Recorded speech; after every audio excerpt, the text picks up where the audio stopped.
Olá a todos os ouvintes desse podcast. Eu me chamo Vinícius, estou junto com João Eduardo e Gabriel Raro para falar um pouco sobre a escravidão nas Américas, no Brasil, Cuba e Estados Unidos.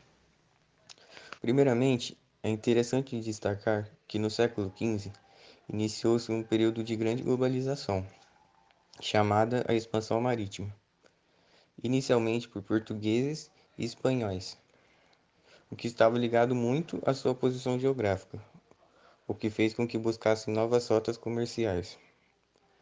No entanto, que fique claro que posteriormente muitos países adotaram a expansão marítima, e claro, por um único motivo: o poder. Todos queriam monopolizar novas terras, criar novos latifúndios, achar novos metais preciosos e especiarias. Além do mais, tudo era voltado em torno do dinheiro e terra, e a terra era o dinheiro e poder. Após entender isso, encontram-se diversos países na América. Dentre eles que vamos focar hoje é o Brasil, Cuba e Estados Unidos. Para explicar a semelhança e diferença entre eles, primeiro é necessário aprofundar-se em cada um individualmente. Começando pelo Brasil. Sabe-se que os portugueses chegaram no Brasil e exploraram a mão de obra escrava nativa de início, ou seja, os índios.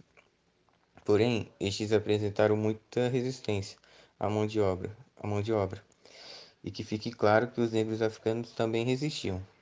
Todavia, eram menos problemáticos que os indígenas.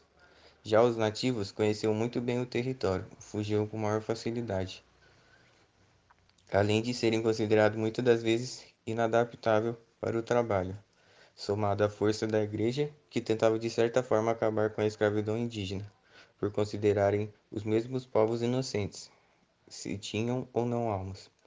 Consequentemente, começaram a trazer africanos como mão de obra escrava, e fizeram deles a base da economia brasileira, com o pau-brasil, plantio de açúcar, ciclo, ciclo do ouro e o ciclo do café. Depois de séculos de escravidão, começou o andar para a abolição, pois o Brasil sentia-se ameaçado por outras nações que desejavam abolir a escravidão, que consentiam as ideias de liberdade, correndo risco com grandes potências caso quebrassem as leis como a de Eusébio de Queiroz, imposta pelos britânicos que impedia o desembarque de tráfico negreiro no Brasil. Pela grande pressão imposta sobre o Brasil, em 1888 foi criada a Lei Áurea, decretando a abolição da escravidão no Brasil, último país americano a abolir a escravidão. Aprofundando-se agora nos Estados Unidos, sabe-se que a exploração de início também foi nativa, e o motivo da troca o mesmo: resistência, morte por doenças e tudo o que já foi falado anteriormente.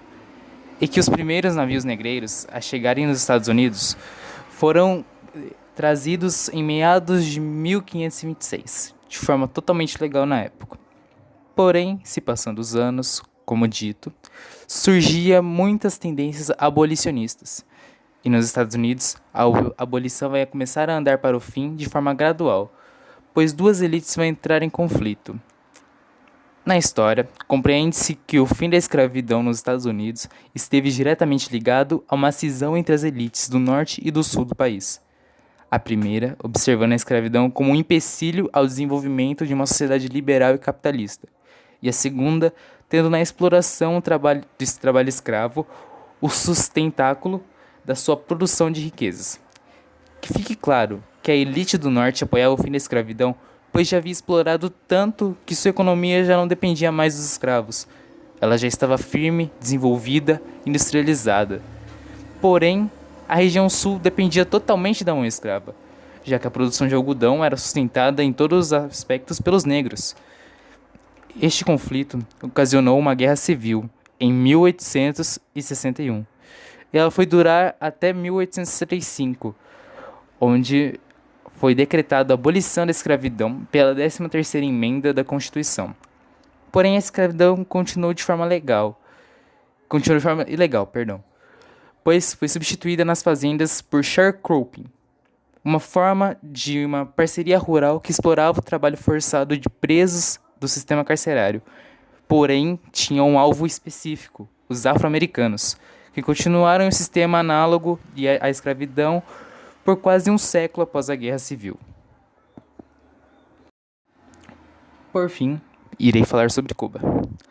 Com a expansão marítima, em 1492, um navegador italiano a serviço da Espanha, Cristóvão Colombo, aportou em Cuba após passar pelas Bahamas. Em 1511, o governador espanhol Diego Velázquez de Cuellar fundou a primeira cidade espanhola, na ilha Baracoa. Em 1514, foi fundada a cidade de São Cristóvão de Havana. Por lá, os índios locais foram escravizados pelos espanhóis e passaram a trabalhar de maneira forçada nas minas de ouro. Em meados do século, as minas já estavam se esgotando.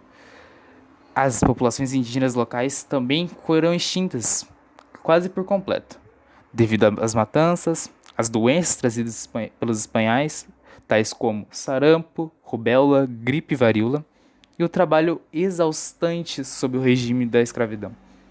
No entanto, alguns índios locais permaneceram, seja sob a forma genética, já que os colonizadores não tinham mulheres brancas, então acabavam casando com mulheres indígenas, seja também sob a forma cultural tradicional cubana. Por esse motivo, começou as grandes exportações de escravos para Cuba, para eles trabalharem no plantio de cana-de-açúcar, pois os nativos já tinham sido quase extintos. Posteriormente, passado alguns anos, começou os primeiros movimentos a favor da independência cubana. O primeiro levante de vulto foi a Guerra dos 10 Anos, que ocorreu entre 1868 e 1878, liderado por Carlos Manuel Cepeda. Em 1886, ocorreu a abolição da escravidão em Cuba. Esse foi o penúltimo país americano a abolir a escravidão, atrás apenas do Brasil. Para substituir a mão de obra escrava, foram trazidos grandes contingentes de imigrantes chineses. O levante seguinte foi liderado por um ex-participante da Guerra dos 10 Anos, José Martí, que em 1895 iniciou o levante contra o domínio espanhol na ilha. O movimento conseguiu finalmente vitória quando os Estados Unidos passaram a apoiá-lo. Após o suposto atentado espanhol contra o navio estadunidense, o SOS Maine, que estava ancorado no porto de Havana, em 1898. No entanto, a independência conseguida não era total. Através da emenda de Platt, que foi adicionada à recém-escrita Constituição cubana, os Estados Unidos se reservaram o direito de intervir em Cuba, sempre que seus interesses estiverem ameaçados. Em termos práticos, isso deu a Cuba a condição de protetorado estadunidense, inclusive com a instalação de uma base militar estadunidense em Guantánamo, no leste da ilha. A este domínio político-militar somava-se a dependência econômica, pois os Estados Unidos era o maior importador do principal item de exportação, o açúcar.